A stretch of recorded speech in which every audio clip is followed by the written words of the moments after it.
Greetings, one and all. I am Russ Hatfield, here along with my higher dimensional twin soul and member of Ashtar Command, Kara. May's channeling session was recorded in 1996 and has been channeled by Mark Crocker. It's called The Tower of Babel and The Quarter Speed of Light. Now, this is a great sounding and teaching channeling session due to the excellent sound quality and interesting topics that are explored. A more detailed description can be found on our homepage at HadesBaseNews.com. We invite you to subscribe, be kept informed of future postings on our YouTube channel from the members of Ashtar Command. And now we present our latest entry into the Hades Space Archives, the Tower of Babel, and the Quarter Speed of Light. Hi, Tia. Frank. Can't outstubble me. Ha! I can sit and wait all night. Hello, hello, hello, hello. Good evening, Tia. Greetings. Good evening. Questions and answer time, huh? Who's the new dude? I've met you before, Tia. I know you. Don't tell me. Don't tell me. Judith. Uh-huh. And You've never met my son. This is my son, Tyrell. Say hi to Tia. hello. My voice sounds funny. Sounds as if it's echoing from the bottom of the cup. It was. Mm-hmm. That's all right. Hi, Tia. How's it going, Tony? Good. I can't participate tonight. I'm gonna run off here in a couple of minutes. Mhm. Good luck. To take care of. Good luck. Thank you. Okay, let's get down to business. Questions and answers. You got questions, I've got answers. But I'm not going to take it all up myself this time. So. Aren't we being mighty brave? You're gonna do what tonight? Well, I'm going to let you guys ask me here because I always take it up all the questions. I'll spread it out a little bit here. No, you're gonna spread it out a little bit. Yeah, go ahead, guys. Tear it up. Tia, Mm-hmm. I got a personal problem. Mm-hmm. I've been on the verge of total panic for about a month. Mm-hmm. Yes, we've discussed it and we've brought in the specialist. Mind you, she's always around. Yes. Mm-hmm. She's been doing some studying on human psychological disorders. Mm-hmm. And she will be arriving, like some other people that were supposed to be here at 8 o'clock, that arrived after the time. I get I confused was with there it. before 8 o'clock. Not according to our chronometer, you didn't. You got there like 5 minutes after 7, which is 8 o'clock your time. Right? Mm-hmm. Right. So that's after. Well, it's not 8:30, is it? Which normally would be. True, normally, Yeah, I yeah. did get dessert and everything I promised, didn't I? Mm-hmm. We let you off. Thank you. But only slightly. Is it your turn in the barrel tonight, Russ? How is it?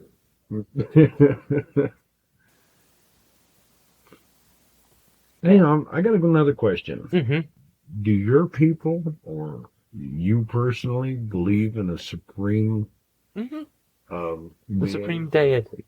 Well, it's more along the lines of a supreme mental,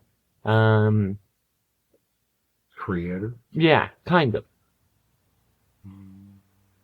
On my home planet, we have slightly different beliefs. We believe in the goddess, and we believe in the tree spirits and the water spirits and all sorts of different spirits. But where I come from, the supreme being, as you would say, would be a goddess. A goddess? Mm-hmm. Okay, but she created all things. All things. Okay. She created first, and then she created everything else. Okay. The story goes that she was lonely and wanted companionship. So she created lesser gods. And then the lesser gods were also lonely because they wanted things to play with. And then they created our race and the birds and the antelope and the trees and the funguses and all sorts of things. Okay. And last of all, they created the dogs. All right.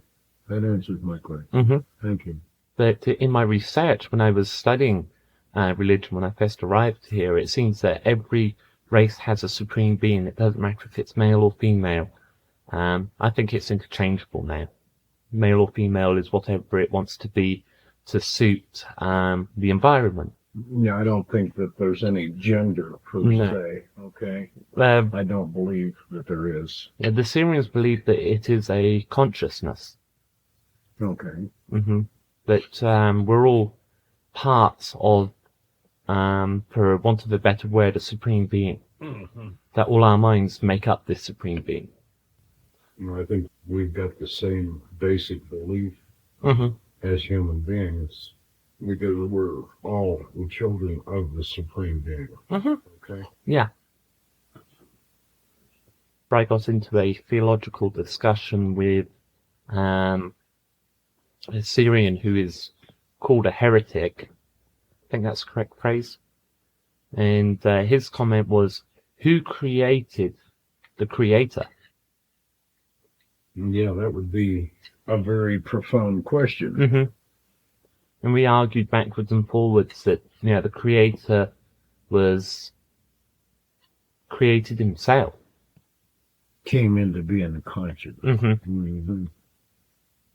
So it's a very deep philosophical and theological discussion to get involved in. You could argue that one for days on end. Oh, we're still arguing it. He works for me. He's one of my best research analysts. Mm. Okay. Mm-hmm. Well, like I say, you could discuss that for days. Yeah, but apparently he's not allowed back to Syria because he's in disgrace because of his beliefs. Mm-hmm.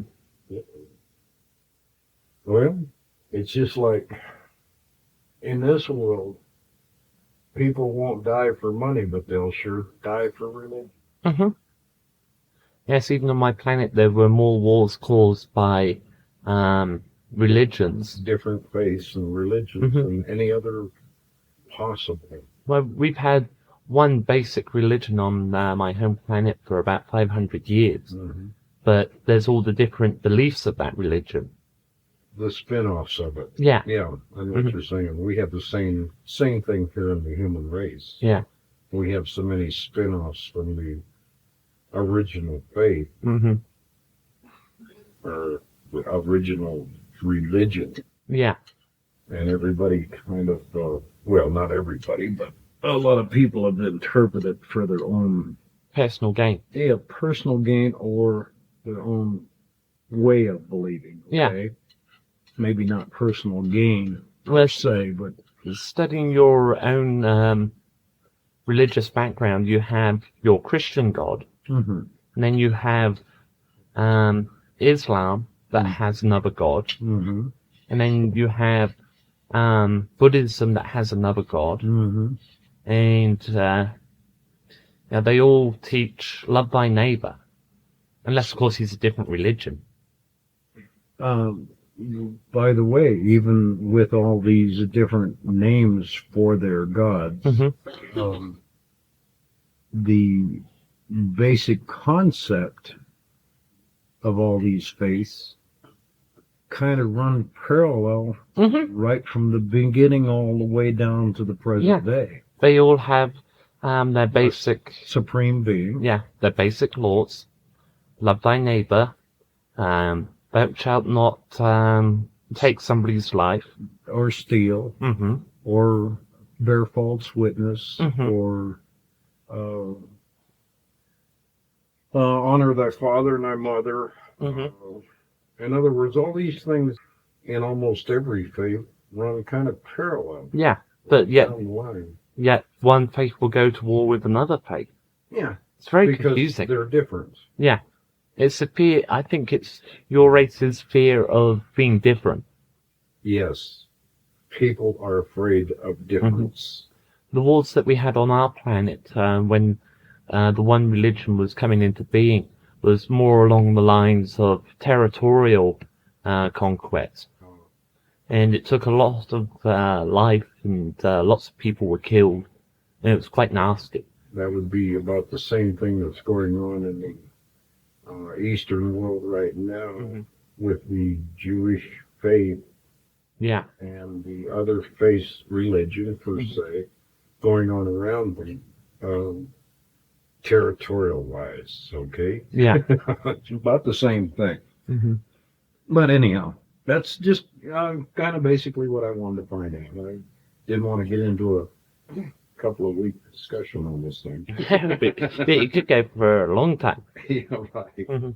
Thank you. You see, on my home planet, I was training to be a priestess. That's what I understood. Hmm.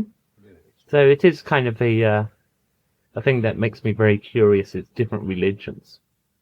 Yeah, I just picked up a book from a lady friend of mine Hmm. that discusses all the human religions per se, okay? Yeah. The ones that you mentioned, plus quite a few others. Yeah, the nature of ones. And that's how I picked up on the supreme being of each faith, Hmm. plus down the parallel line of the different things in different faiths that kind of more or less correspond with each other. Like Buddhism has a prayer wheel and a rosary, and they have a lady and child as a goddess and her child. Hmm. If you look at the Catholic faith, they pray to Mary Magdalene and Jesus, which is her child, Hmm. with rosary beads. And that's kind of parallel right there. Yeah. There's lots of Even parallels. though the languages are different. Hmm. Makes one wonder if there was contact between the two in the early formative years. Well, according to the author of this book, Hmm. he believes that these are parallel in the sense that our supreme being, when they were building the Tower of Babel, Hmm. he confused people's words so they couldn't understand each other, so they couldn't continue to build this tower to reach the heaven. Hmm. Not per se for the simple reason of not reaching the heaven, but for the simple reason that they were so preoccupied in building it that they had lost Contact with. their contact with the Supreme Being. Mhm. So he confused their languages, and yet they all came from the same source, more or less, okay? So that their faith and their languages run quite parallel in a lot of their legends and Mhm. stories and backgrounds and so on and so forth, even though that they have spun off into different faiths. Yeah. Hmm. Mm. Anyhow, it's quite interesting. It's Yeah. quite interesting. I didn't know that story about the tower. Have to look it up. Oh, the Tower of Babel? Hmm. Well, all people spoke the same language in the earth at one time. Hmm. They decided amongst them that they would build this tower to reach the heaven to see God personally. Hmm. Okay? Now, they concentrated on the construction of this tower so complete and absolute that they quit worshiping the Supreme Being. Hmm. They lost their contact in prayer and so on and so forth because they were so obsessed with building this tower. To stop this and put the people back on the right track, more or less, God, this is why they call it the Tower of Babel, because the contractor or the architect couldn't understand the bricklayer because God confused their languages. Hmm. It's Skip. Yes, Hold on a second. I want to interject something real quickly. go ahead.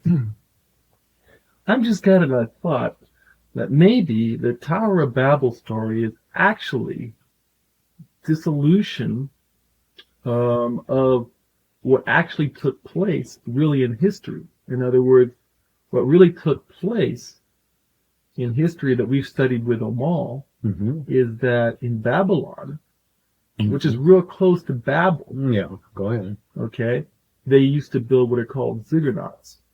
And ziggurats are basically tall pyramids. They're Okay. stepped pyramids with Yeah. a square top on top. Mm-hmm. And that's exactly what the Tower of Babel has been portrayed as in the pictures I've seen of it. It's like a ziggurat, only really tall. Mm-hmm. Mm-hmm. But what we studied is that in prehistory, there was a battle between a couple of alien races in which a nuclear device was set off in Babylon, Sodom and Gomorrah, and the Sinai Peninsula. Mm-hmm. And it could be that the story of Babel is actually a handed down version of what happened to Babylon. It's possible. I hadn't. It was early Babylon, Yeah. before Babylon was rebuilt. Yes, I know it was. But in Sodom and Gomorrah, about that same time, and Babylon was all pretty much wiped out. Yeah.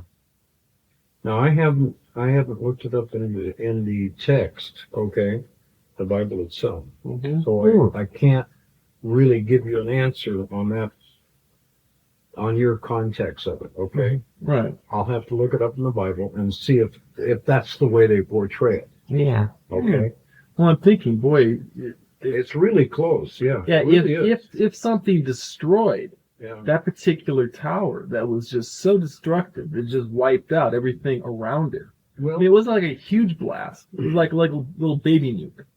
And there's still radiation being found there okay. in those areas. From what I understand, it wasn't wiped out. The people fled. The people fled because they couldn't understand each other. Well, it might be that they didn't understand each other, perhaps because such a devastation That could be too. would maybe wipe out some hearing, take away various Yeah, sight, yeah. ability to speak. Yeah, right. Sounds like, things are handed down Yeah. as a diluted version of what actually took place in history. Because Amal and I have discussed this Yeah. on other terms, and it's just clicked right now when you're talking about Babylon.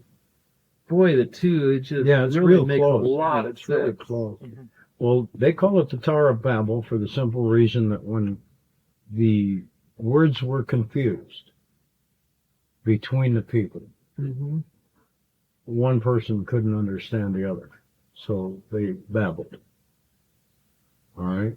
Right. Like the cement masons couldn't understand the contractors or the architects, or they couldn't understand the laborers, or so and so forth. What if this was possibly a tale told by mothers to their children, saying, or to preachers, or ministers in time, elders or whatever, teaching about the hazards of trying to reach to God's level. Yeah. And they took a story that was actually factual, but so far back, and they turned it into something to make it into a lesson. The lesson made it into the Bible. Well, now, okay, according to as I understand it, okay, the Bible isn't man's recording. It's God's word. Right. Okay, this, as I understand it, okay, is what I'm trying to say. Right. All the stories, all the words of the book are God's word, given to man to record. But it's quite interesting. I've got a Bible around here somewhere. You go ahead and go on with T. I'm Okay, going to all right. see if I can't do a little more research on what I'm working on. Anyhow, sorry to open up that can of peas. But Oh, I just that's all right. was kind of curious. Mm-hmm. I'll put on the next person, and we'll work through the roster. Okay. Beautiful. I don't have anything to. No, nothing. What about you, young man? You got no questions at all? None at all? How do we control his anger, Tia? Focus it. Use it. You want to elaborate a little bit? Mm-hmm. What are you angry at, Tyrell? What gets you angry? A bunch of stuff. bunch of stuff, such as You stumped me. I stumped you. Yeah. You like to prove people wrong, don't you? Me? Mm-hmm. Sometimes. Well, you can focus your anger into proving people wrong. You know, people say that you can't do such a thing. Let's say you can't get straight A's all the time. You want to prove them wrong? I bet you can get straight A's if you put your mind to it. And the thing is with doing homework is the quicker you get it done, the quicker you can get out and have fun. What do you want to be when you grow up? Baseball player? Baseball player, huh? Well, the thing is to focus that anger on hitting the ball. But you're not going to be a baseball player forever, are you? Nope. What do you want to be after you're a baseball player? You want to be something great, right? Yeah. What things are you interested in? Football, Football, hockey. hockey. So you're very interested in sports, huh? Yeah. Well, to be good at any sport, you've got to be able to do maths, right? You know, work out the arc of the ball. You see the ball coming towards you, right? You know where to hit it, but do you know how hard to hit it? And how far you're going to hit it? That involves maths and physics. So by studying maths and physics, you know how to play the game. Now, if they give you a book on the rules of the game and fitness and technique and so on, you've got to be able to read those rules very carefully. So therefore, you need to learn your English very well. And by using your anger, right, you can focus it on being the best that you can be at being involved in sports. And the more you learn about sports, the more you know about it, and the more you can tell people about it, which teaches you confidence in how to be eloquent in communication. So by doing that, you're focusing your anger on being the best player of any game that you want to play. So when you're angry, what you do is you remember that, if you control your anger and focus it on what you're doing, right, you can do a good job. Okay. Mm-hmm. Now, if I could just get into practice. Mm-hmm. I think he's big enough to realise that time's running out. You're not going to be in school forever. And if you want to be somebody like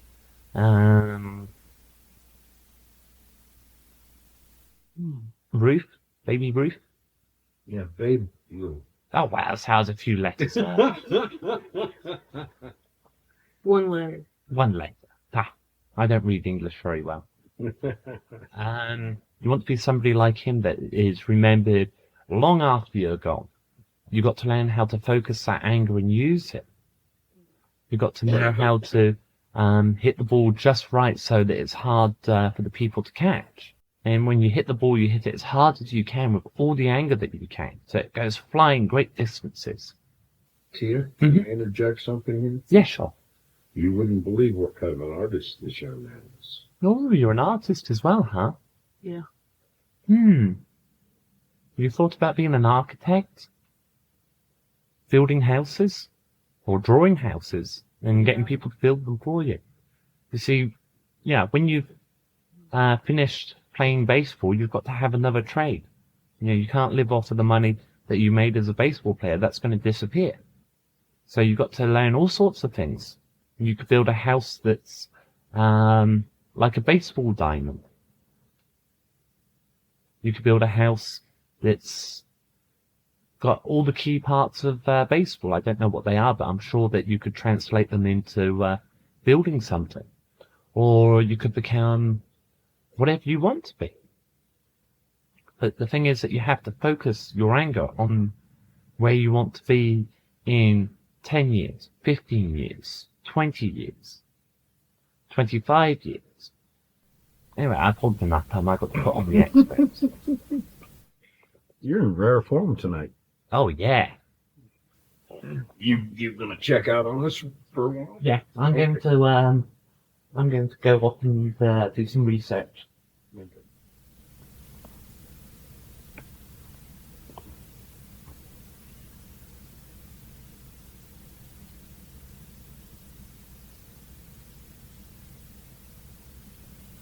Greetings and felicitations. Greetings, Skip. Good evening. Greetings, young man. Greetings, young lady. Greetings, Russ. Okay, How you doing? I'm doing fine. And yourself? Great, but I'm getting better. Good. Good. Okay, I'm here to answer questions. Okay, are you the one that's, That is Kara, oh, okay, all right, never mind. healer extraordinaire, so I have been told to say. Okay, I'll pass on you then. Okay. Okay, we're doing a discussion on the Bible and all. Mm-hmm. Yes, I was painful attention. Okay, here's something I want to interject here then real quick. Mm-hmm.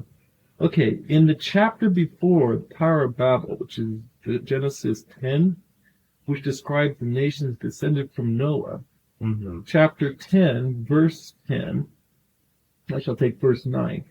He was talking about Cush begat Nimrod, and he began to be a mighty one on earth. He was a mighty hunter before the Lord, therefore it was said, like Nimrod, the mighty hunter before the Lord. And the beginning of his kingdom was Babel and Kelne in the land of Shinar. Mm-hmm. Then you run over to chapter 11, and it says, now the whole earth had one language and one speech. And they said to one another, come, let's make fake bricks.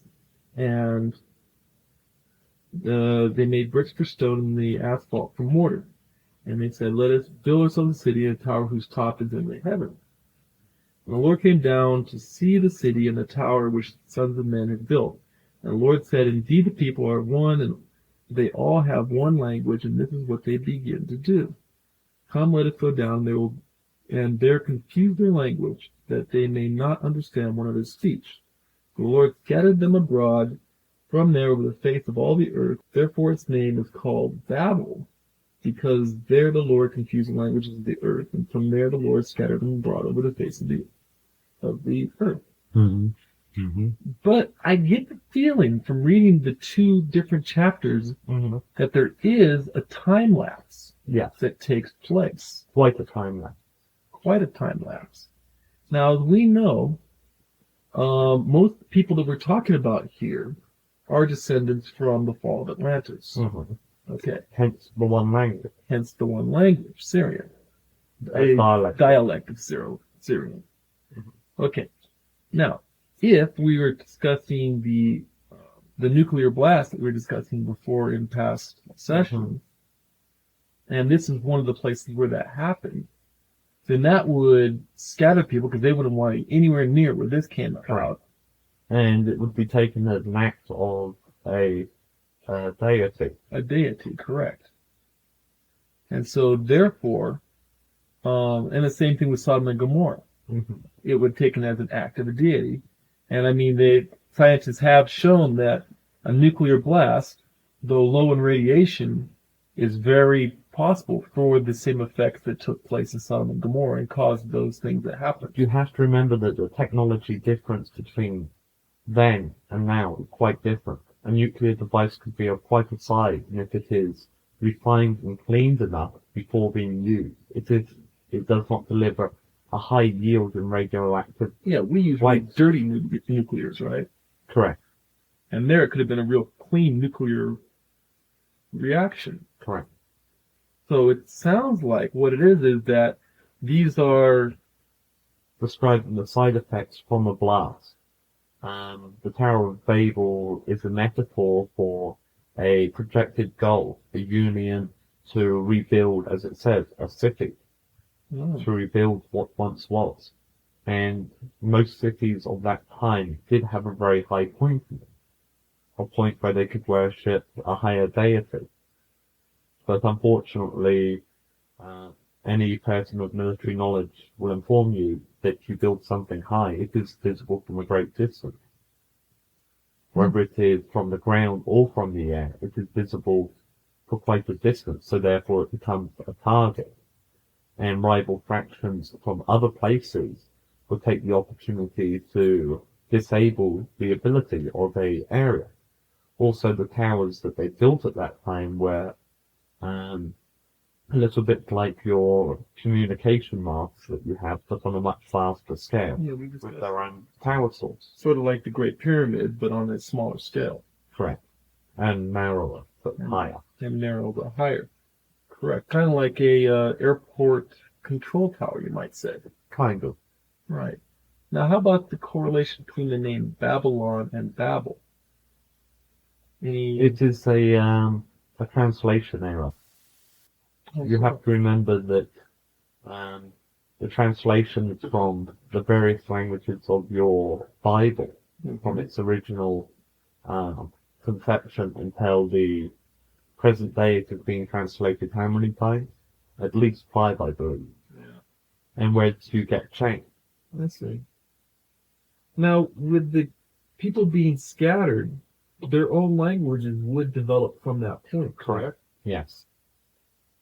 Also, damage done by a nuclear blast would maybe necessarily confuse the brainwave patterns of individuals and affect their speech patterns. Oh, that's a point I hadn't thought of. Hmm. So there would be an instantaneous damaging for some people, and those people would be unable to communicate with people of the same language, but now it has become a different language. What about genetic differences taking place after such a blast? Anything? Certainly there would be genetic differences occurring, and there would be mutations due to the low radiation yield, but genetic deviations would occur. In other words, it wouldn't be like where you get that nuclear blast now, people are like falling apart. No, but there would be disruption You of would get the their gene. DNA would be significantly altered compared to what it was prior to the blast. Not significantly, but enough to rewrite their DNA and their personal code systems of the body. So that would show up in different physical traits, correct? Correct. So people going from that point would not only speak differently, but they would look differently from those Eventually, yes. Eventually, correct. So we're talking about a long time lapse here. Correct. Oh, I see. There are hints in your Bible of longevity. Well, yeah, Which just is after that, being- it talks about guys living 200 plus years every. Even 600 years plus. Well, before that. Yeah. Before the Tower of Babel, it was 600 and 700 years. After the Tower of Babel, they're talking 200 years. Well, Moses lived 600 years. Right. But that's prior to the Tower. No, wait. No, that was Moses, afterwards. yeah, afterward. That was afterwards because he was in Egypt and he took his people out of Egypt. And That's right. That's right. He parted the Red Sea. So that could be one of the strains that weren't maybe affected as much. That is possible. That could be. That could be. Okay. But he lived in excess of 600 years. And there are people that are recorded in your Bible living longer. Yes, there are. Okay, so in other words, our shortened lifespan could be perhaps a byproduct of these explosions, but There are other contributing factors true, yeah. Yeah. shortening of the lifespan. And now that we're becoming aware of our environments, our lifespans are starting to increase again. I think that the average lifespan in the 14th century was something like 35 years. That is that correct.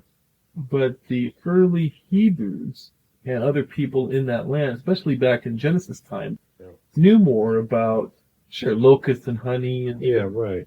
even that And point. as time progressed, people lost that. So their lifespan started to shorten. Right. Now we're getting back to it. We're starting to expand out our lifespan again through medication, through taking care of the human body and taking care of the environment and so on and so forth. Now, a lot of healing techniques were carried off from Atlantis, correct? Correct. Some That's were left right. in Egypt. A surprising high percentage of healers survived Atlantis. But unfortunately, most of the information they carried was either passed word of mouth or held on scroll, Correct. none of which would survive to the present day except Unfortunately, no. correct. So it could be that the longevity also be contributed to a higher healing skill that This is possible because we're getting more education now right. than you had in the 14th century or the 13th or 12th century. You know what I'm saying? Right. Yeah, we're getting better educated, more conscientious of what's going on around us rather than being a small island of every family.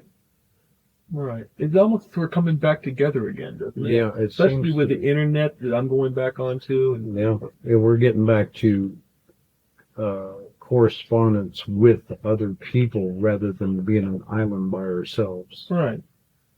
By expanding your consciences like this, by being in contact with other people, you're learning more faster than ever before.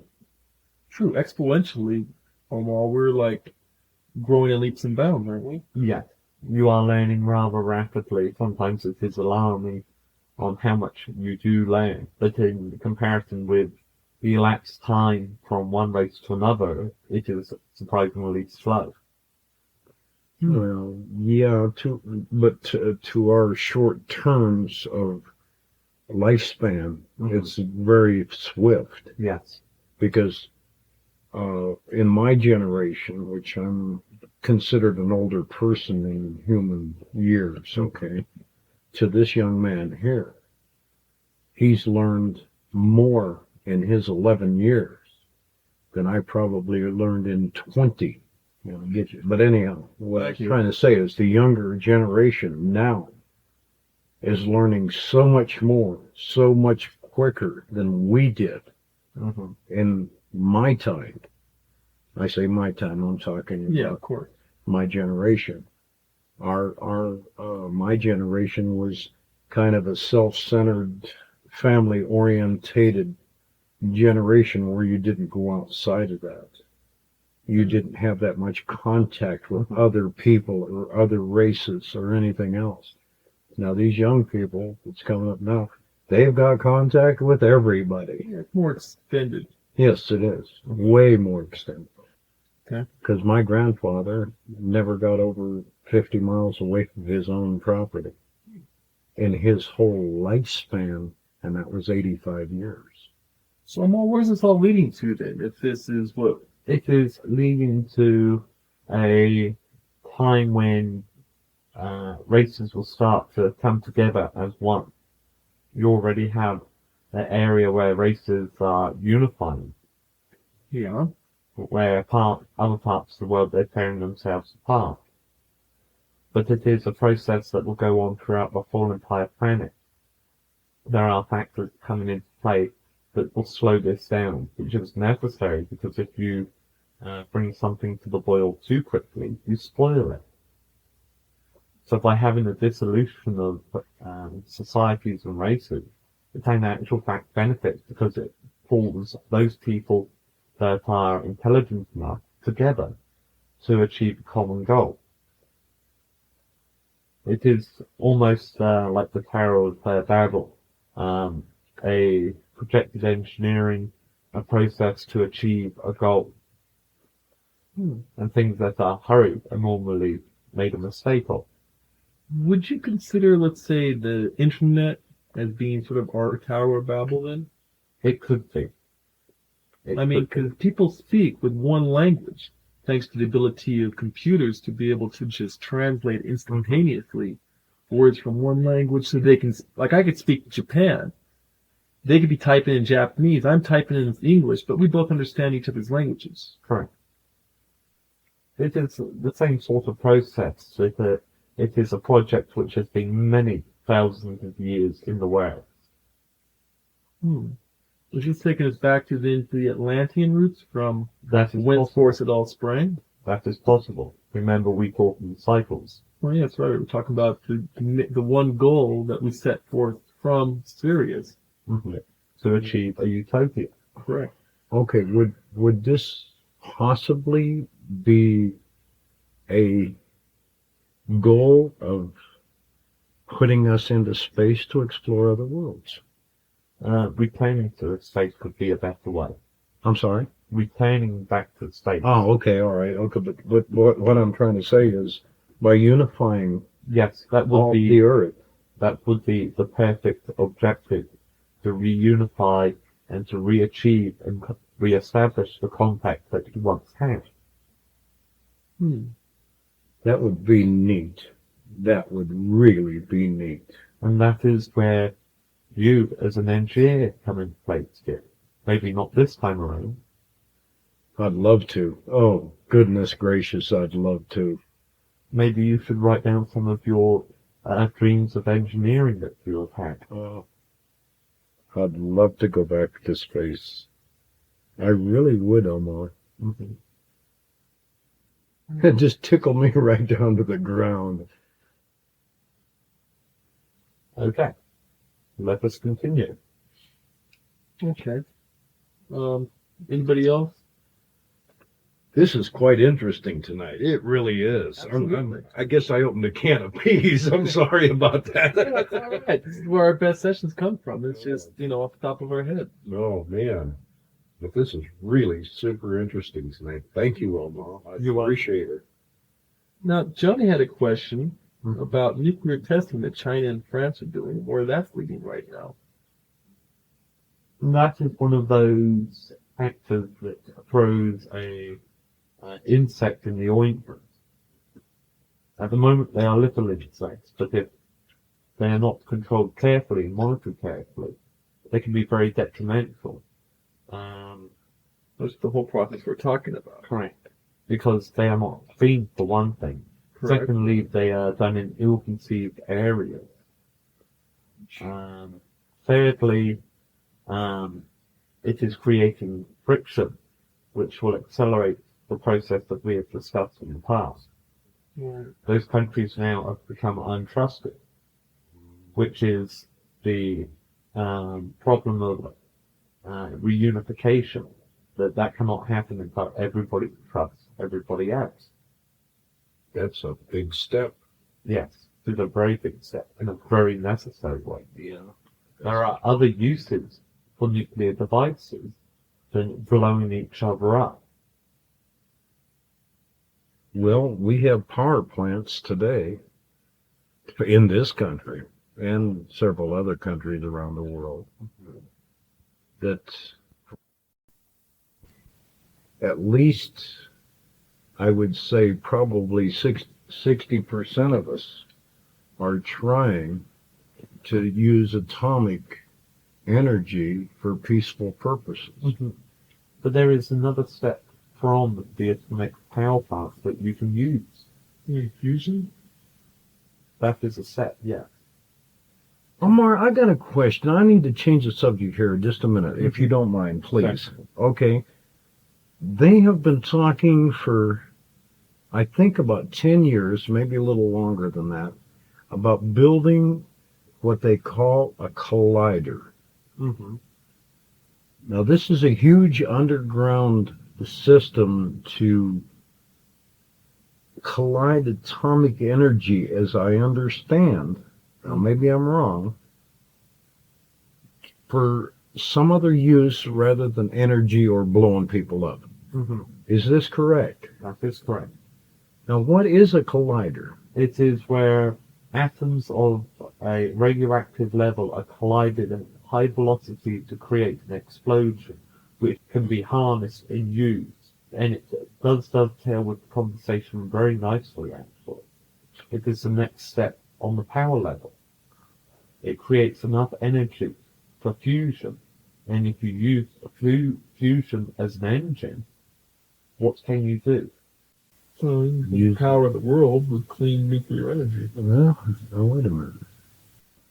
Is there a way of harnessing it to put it in a container so that we can use it for rockets Yes, exactly. to get off of Earth's surface? Correct. Is there a way to harness this and put it in a container? Yes. Oh, yes, most definitely. Because atomic energy won't do it the way we're using it now No. in water-cooled heater rods. No, that does not work. That doesn't work for a jet engine or for a rocket engine. There's no way that you can use that system or application for a rocket engine. But if there's a way to harness fusion to put in a container, or how would I say that? You can use it into a smaller, A better application than yeah, than the you have water. to build it in space. Mhm. You couldn't build it here on Earth and send it up. You have to build it in space, and it have to launch from the space station. Let's say the one they're building. the Okay, International all Space right. Station. They haven't started that yet. They're still got that on the planning board or I whatever. believe it is projected to 97. Yes, it is. It is Oh, absolutely. The to last start shuttle, it. the last shuttle flight that they just did a lot of experiments that were based on enabling space astronauts from working from long extended periods while in space with a new spacesuit they just developed. Oh well, great. That was one of the main keys for this last shuttle mission. Well, super. Maybe I should put on the engineer herself. Well, no, that's okay, Omal. We're having a ball with you. Believe me. I believe it would be enhanced by putting on the engineer. Okay, all right.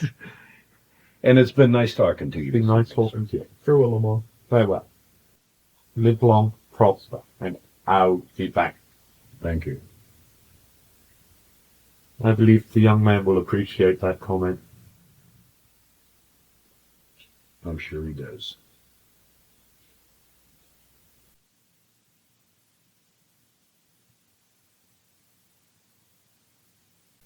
I suppose I better have to put on the engineer.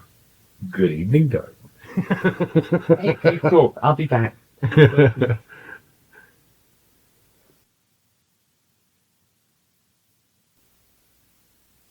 She's orchestrating this tonight, huh? Okay. All right. Hi, Carrie. What up, love? Yo, I'm here. Okay, business time. Huh? Engineering. Tell us all about it, sweetheart. Good evening, Carrie. Seems like I've been given a blue light. Oh, you've been Green given light. green light.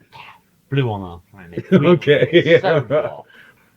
This has been a Propulsion systems. Okay, a random propulsion system powered by a cold fusion reaction fired at a steady stream will give you a velocity approaching quarter light speed, which will take you how many years to travel 4 light years? Quarter speed? Thank you. 16 years. Correct. Okay, that's as fast as you can travel safely without having other devices to stabilize the molecule constructions of the occupants and the vessel itself. Okay, now, if you take a reaction of a nuclear system and you create the power necessary to power, you can use nuclear reactors in space. They're the power source to create the necessary chemical reaction, but not directly. They're like the battery of your car. They're the electrical supply for the reaction. After all, your car doesn't really need an electrical device to make it go, does it? Yes. You could use heated bits of metal to create the explosion. Very inefficient, but it does work. And that's what you're heading for in space, is a explosion that is focused and therefore propels a vessel. You see, you don't need a continuous power source. You don't need it putting out power all the time, because in space, with zero gravity, there is no friction whatsoever. You could have something like this traveling in this direction. You don't have to worry about friction because there is no air, there is nothing to create friction. In other words, you could fire a rifle and the bullet would travel until it hit something. Correct. And it would keep going.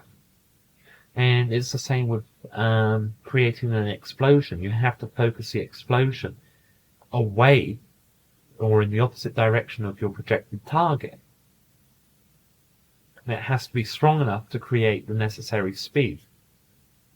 So, what you use the nuclear reactor for is for the ignition system. You use cold fusion for the power source. Now, for the engine, not the ignition system.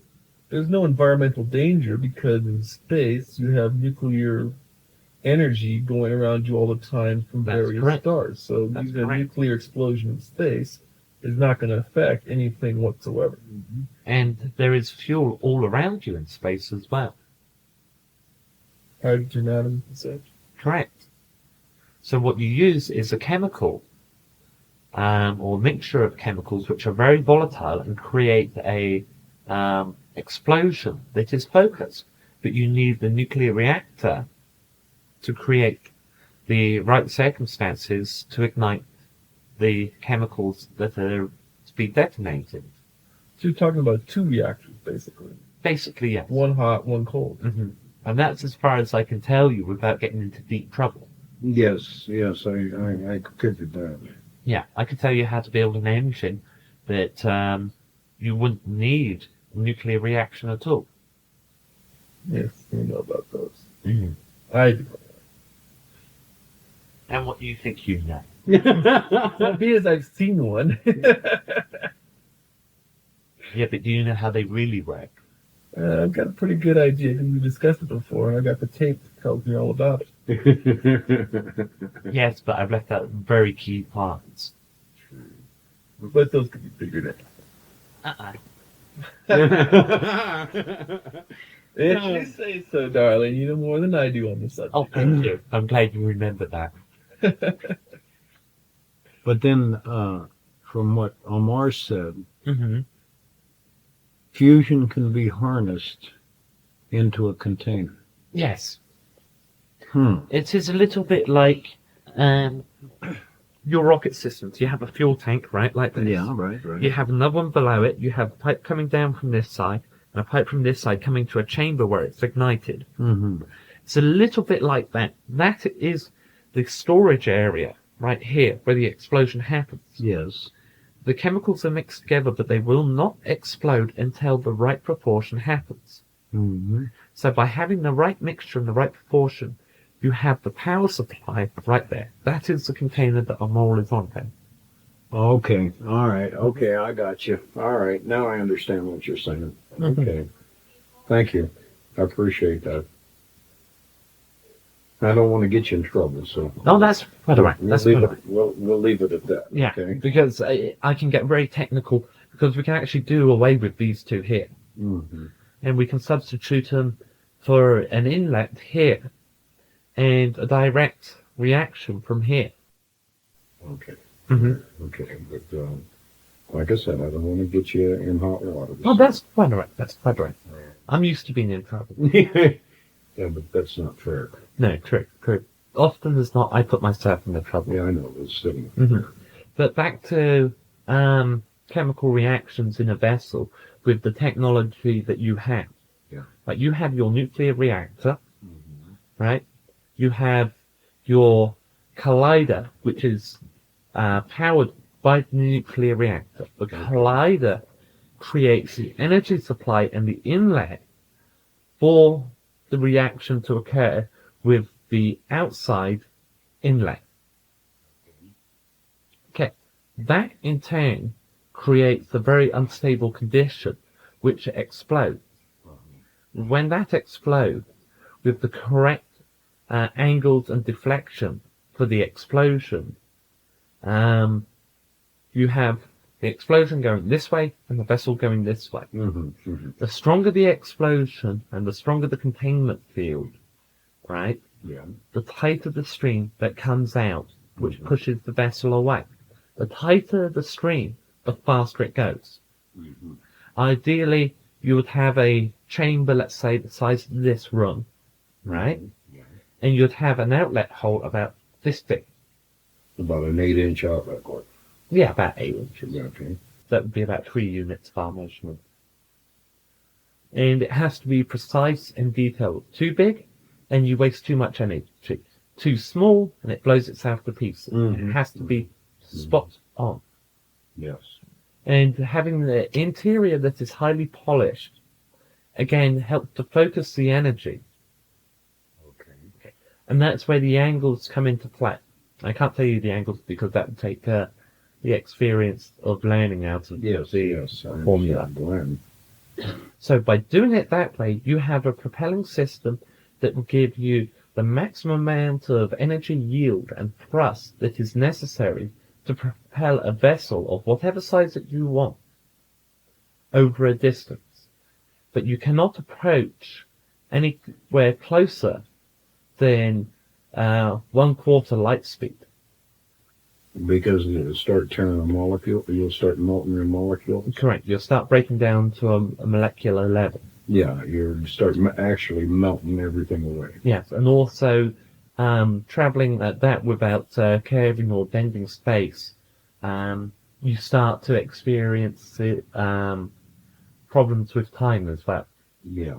The closer you reach the speed of light, the less time that is expelled for the person in the vessel. For example, in other words, you're saying when it's traveling at the speed of 1/4 light year, Mhm. that would, and it would take you 16 years to travel 4 light years. Correct. But your aging process and that Would be slowed down by 1/4. Yeah. So you would age less than 4 years in the 16 years you travel. Correct. And the best way to look at it is that clock cut there, right? You are traveling at the speed of light, right? And that clock says, what, 20 after the hour? Yes. Traveling at the speed of light, that's what it will say forever to you until you stop traveling at that speed. Okay. Okay. Now, let's say that you're traveling at half speed light, right? Okay, the clock will go half as fast to you as it does to everybody else. The observer in the field that is traveling at half the speed of light will see things being streaked. Right? People will move at half the speed that they're moving at.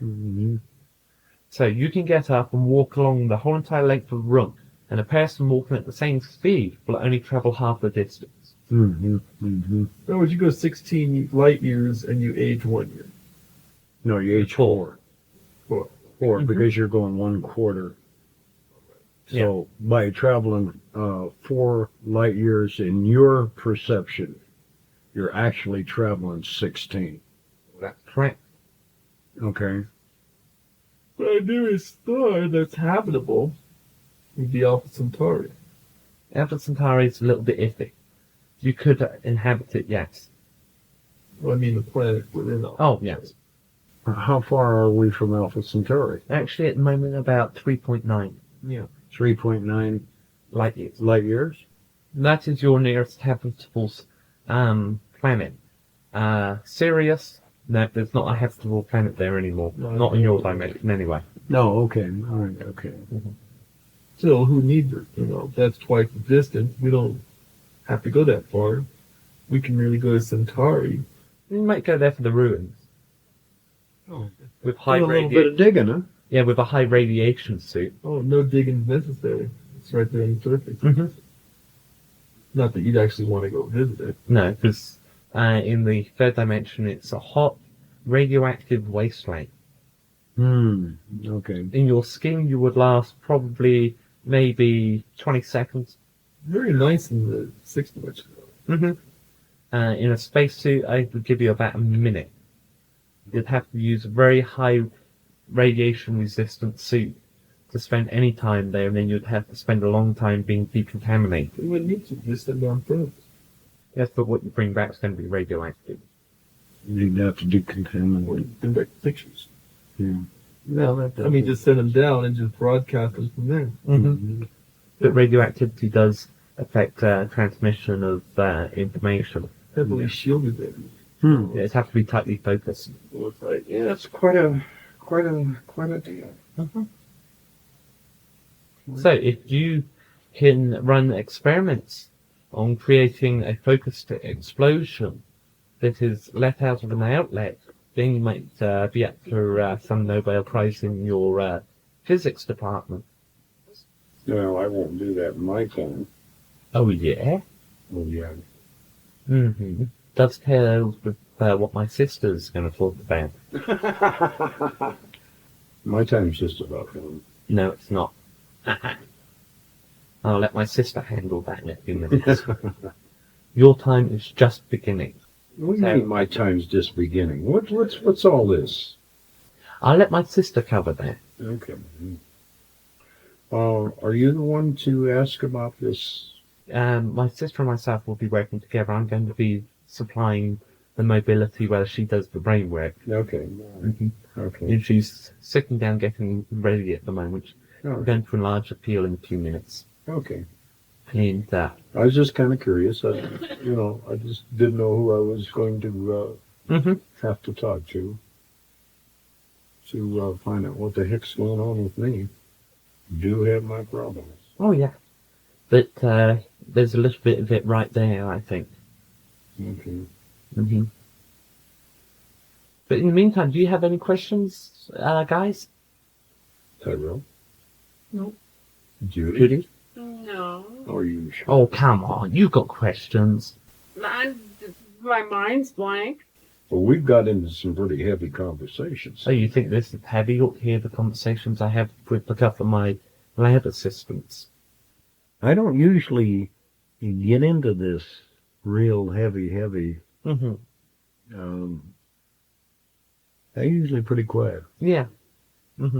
But physics is very important, especially astrophysics and engineering, combining the two. Most people don't realize that astrophysics and engineering go hand in hand. Mm-hmm. I mean, back on my home planet when I was attending our learning institutes as an engineer, I spent a lot of time learning physics. Mm-hmm. For example, gravity works, Yes, it does.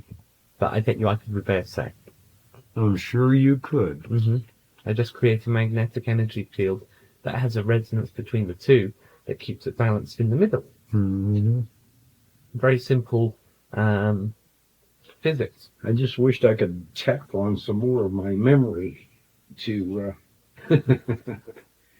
help me along in this life. But Yeah, all you need to do is tap into the right one and you're set for the next 100 years. well, I just can't. It eludes me. It isn't that I can't. It eludes me. Maybe you're not thinking in the right avenues. That's possible. Mm-hmm. Well, I do know one thing. I'm getting very disgusted with myself about my procrastination. Mm-hmm. Getting to be an obsession. Yes.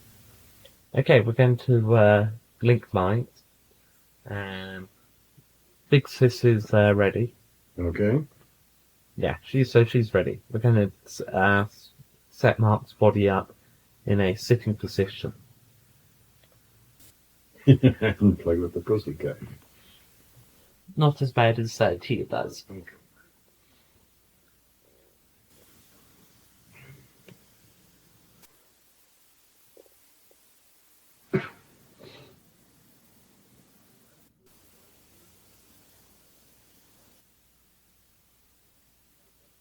Greetings. Good evening. Good evening. How's it going? Yes, we know. Hmm. Okay, here we go. Psychoanalyst time. Okay. Okay, now, you mentioned that you have a disgust of not achieving your goal. That's correct. Right. You have a great fear of that. Also, you made comments earlier on whilst I was arriving about not having long. Not having what? Not having long left. Oh, yeah. You have a long time left. And you're going to try to outlive your father that lived to 85, right? Yes, and my grandfather. Grandpa. Yeah, I have no idea about my father at all. Okay. You're going to outlive him. You put your mind to it and you're going to outlive him. And you're going to focus on being active. Okay? Mm-hmm. Now, it seems to me, having listened to you from the telephone and from talking, hearing my sister and Tia talk to you, that you have a fear of age. How old are you? 62. How old do you feel? About 45. We can do better than that. No, I'm serious. I'm dead serious. Mm-hmm. Okay. Okay, well, first of all, what we've got to do is we've got to get you focusing again, because you're not focused properly, are you? Mm-mm. Okay. I believe on the telephone they discussed setting goals, Mm-hmm. objectives. Mm-hmm. Okay? Mm-hmm. Right, we're going to set an objective tonight, right? Okay. Okay, we're going to set an objective for you to relax, to unwind. That this business of yours, you can't do it if you're not focused or relaxed, can you? I don't believe so. Okay. What we want you to do is, tonight, when you get home, is to sit with your legs crossed like we have Mark's legs sit. Mm-hmm. Okay. Pick a point on the wall, close your eyes and visualize that point. Mm-hmm. Think of nothing else. And just feel yourself breathing and focusing on that point. Put your hands like this. Mm-hmm. Just like that. Okay? And think of nothing. Just imagine that point on the wall. Okay. And when you're thinking of nothing, listen to your heart. Listen to yourself breathing and keep visualizing. Those are the three things that we want you to do. Okay, now that will get you relaxed. Now, once you have achieved being relaxed, what we want you to do is write down the first thing that comes into your head. The following night, we want you to do the same thing. It doesn't matter if it's only 5 or 10 minutes. Yeah, 10 minutes would be perfect. 5 minutes is acceptable. Just Okay. to pick a point, breathe, and listen to your heart. And then on the second night, doing the same thing, we want you to write down the first thing that comes into your head and label it day 1, day 2. The third day, we want you to do the same thing, but don't look at the first 2 days. When you write it down, right, Mm-hmm. the first thing that comes into your mind, you put it in an envelope, you put it face down, somewhere, put a date on top of it, and then you put day 2 down on top of that one, and then day 3, and we'll do this for 5 days, Okay. right? The first thing that comes into your head, and you'll see from day 1 to day 5 a difference in the first thing that you think of, Okay. right? That is focusing. All right. That will be focusing on the one thing, okay? And as you focus and become relaxed, fear will go away. Fear is a tool to be used. Tia talked about using anger as a tool. Fear can also be used as a tool. Okay. Now, also, it seems that you have a fear of failure, right? Mm-hmm. Now, the next time that you have that panic attack, say, hey, it doesn't matter. I will face the fear. I will turn around and I will see the fear coming at me. And the fear I will spit at. I spit at its eye and laugh at it. When you feel that coming on, think of something funny. Make yourself laugh and that fear will just go, gone. Okay? Now, do you have some questions so far? No, not so cool. Okay. Now, back to the fear again and using it. If you look at the fear, right, do you know what the face of fear is? It's within myself, I know that. Mm-hmm. I know what the face of my fear is, and it's my face. Well, I think my failure is probably been my biggest fear because that's all I've done on the road. You've never failed. Tell me one thing that you've failed at. Well, I'm not rich and famous. Rich and famous, what does that achieve? People coming to you and calling you at all hours of the night? They do that anyway. I'll tell you a story that Kiwi told me. Okay, she heard that this gentleman phoned Carl Sagan at 2 o'clock in the morning, and he goes, Mr. Sagan, what is the theory on time travel?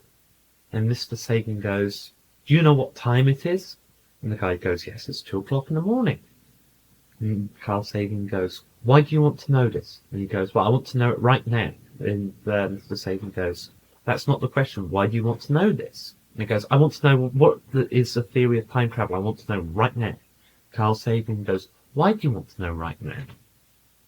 And the person on the phone that was in a bar and drunk said, "Because in the morning I won't care." And that's what failure is. Okay, so at the moment it upsets you. But tomorrow, why care about it? A failure is something to learn from. It is somewhere to head to. If you fail, you know why you failed. I don't know. I really don't know why I failed. All I know is I just prodded through life, mediocre all my life. No, you haven't. You have been a great success.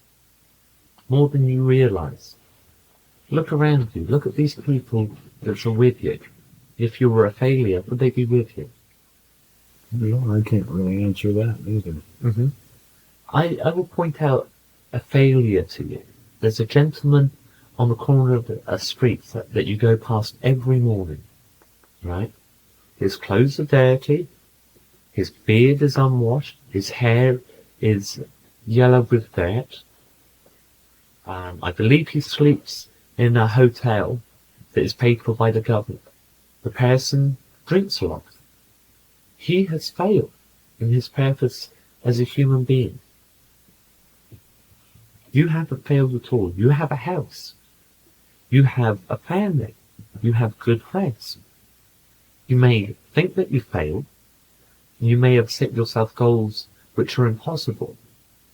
But who wants to be rich and famous?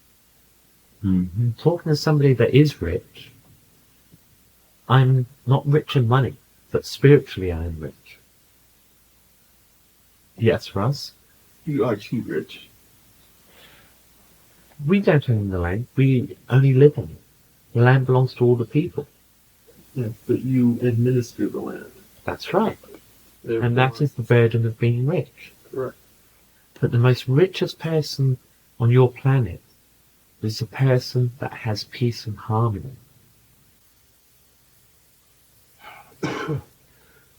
Country where it's not monetary value. Monetary value, you can take that away, you can burn it. After all, you can't live off of it, can you? Okay, then I have another question to ask you. Mm-hmm. Why has so many people abandoned me in my life? People go on to different things all the time. And if I was to say all the people that I grew up with when I was a young girl and all the people that I served with when I was in the Defence Force, lots of those people have left me. I don't keep in contact with them. But the people that are friends are always there. Acquaintances, whether they live with us, whether they are people at work or family members, they all leave at one time or another. But the thing is to remember that they are always with us in here. That's just the problem. They're in there too hard.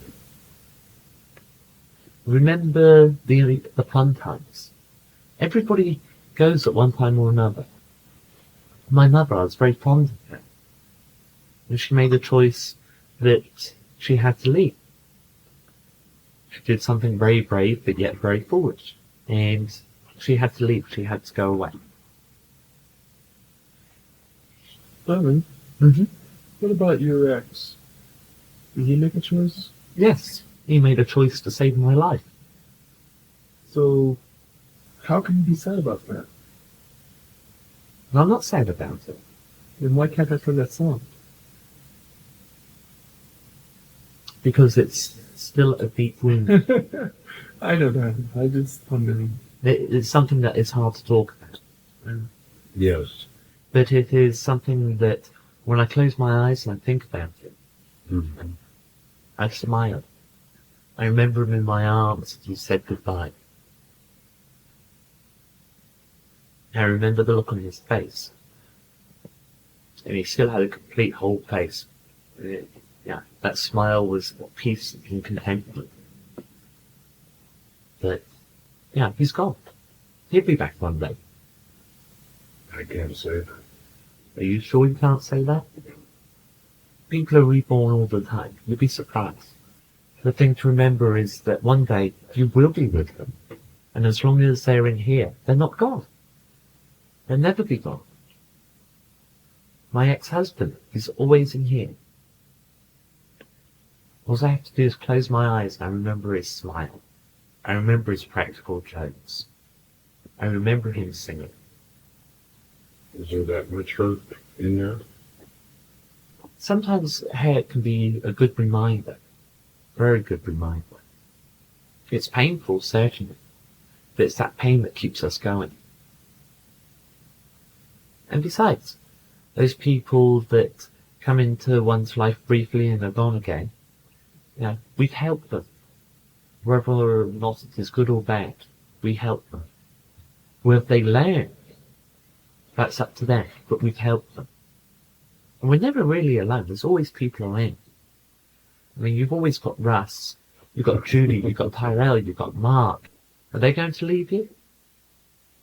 I can't answer that. No, I don't think they're going to leave you. They may move out of the house, but you'll always be their skip. You'll always be there for them, and they will always be there for you. You may fight with them, but fighting's part of learning. Fighting's a part of growing. We fight, don't we? Mm-hmm. And I'm pretty sure Mark, Kiri, and Tia fight. Kiri says yes, she does fight with Mark. And that is part of growing. Those are the people that we fight with that are always around. I fight with Kiri frequently, mainly over clothing apparel, but they are always there. And we're never alone. The person who is alone is deluding himself. The person that thinks that has no friends is again deluding himself. Even that guy that you pass every morning that stands on the street corner, he has friends. He may be failing at what he's trying to do and no longer care. But do you really want to go down his road? No, I'll never go down that road. So are you really alone? Are you really afraid? No, it was just bothering me that that panic kept coming up inside of me. I've never been panicked. Never. In my whole life. Not even when you were under fire? No, that was total terror. That wasn't panic. That's the next stage on. Yeah. But you see, you overcame that. So you can overcome something that isn't as bad quite easily.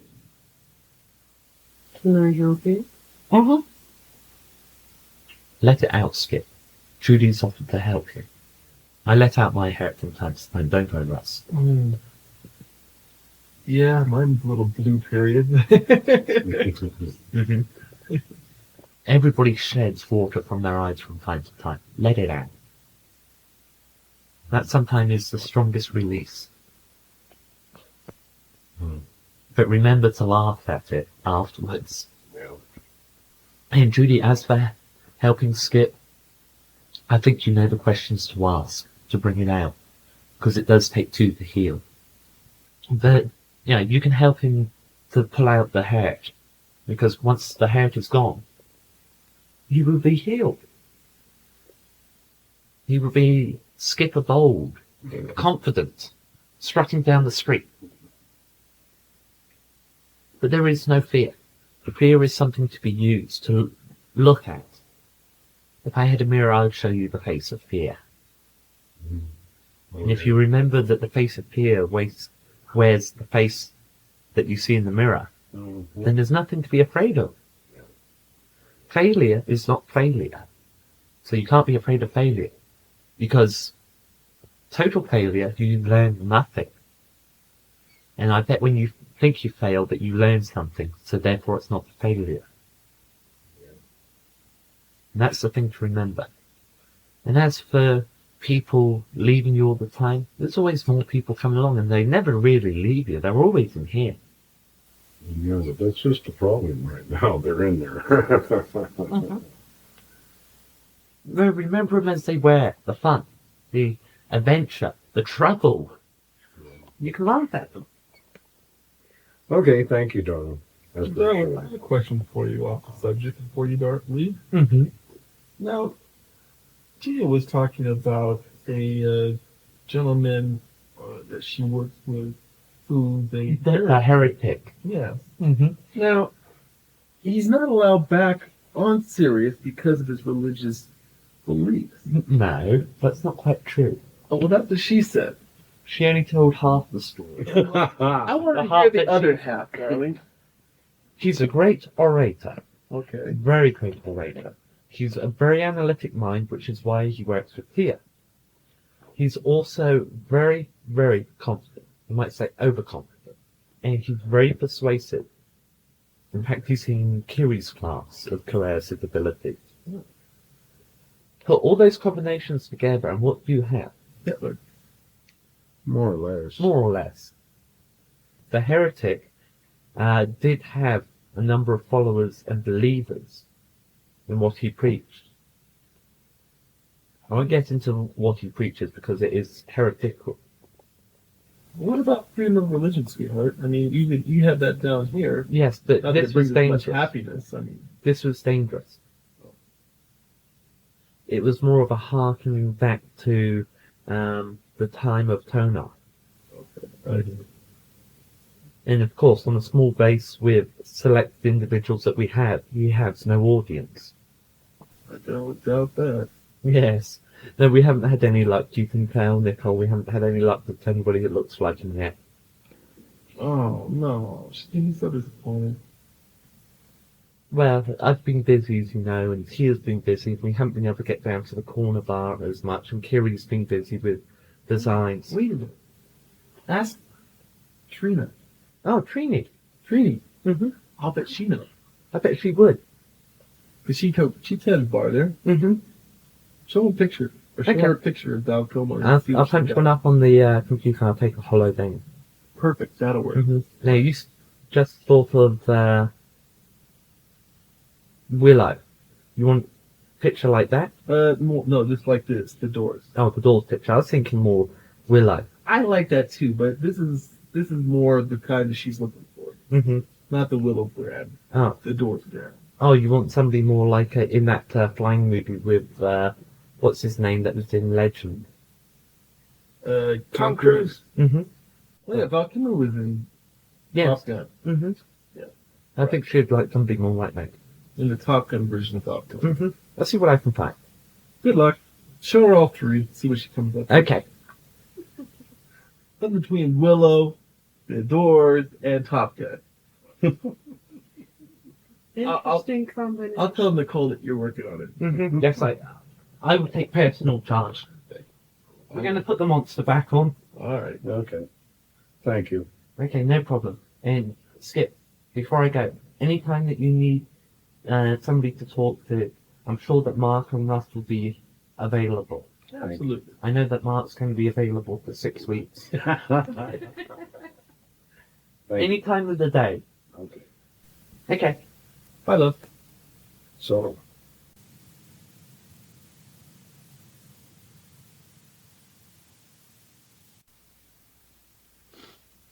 Did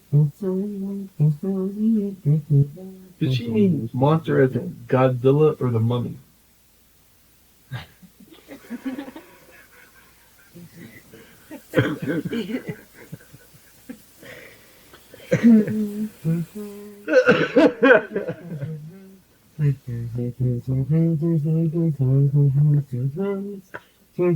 Very honored.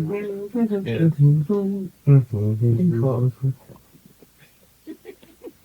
we don't need any yellow ribbons tonight. Ping pong's a little strong. Yeah, that's true. Watch, I have PK. I can pick things up and throw them. I just can't throw them from here down to there. That'd be a trick. Mm-hmm. Would be quite a trick. That'd be a good one. Mm-hmm. I'd even get Tom O'Crazy's eyebrow. And as for Corton, I think that would impress Corton too. Well, yeah, apparently I impressed the hell out of Corton. He heard about my computer skills. Well, I'm sure report got to him, yeah. Mm-hmm. Well, it involved communications, so I imagine it would. Yeah. Okay, Don, how much time we got left? We've probably got about 5 minutes. 5 minutes. Okay, I've got a bunch of serious stuff I can work with, or we can just go with fun stuff. So Let's go with the fun stuff. Session's almost over. Fair enough.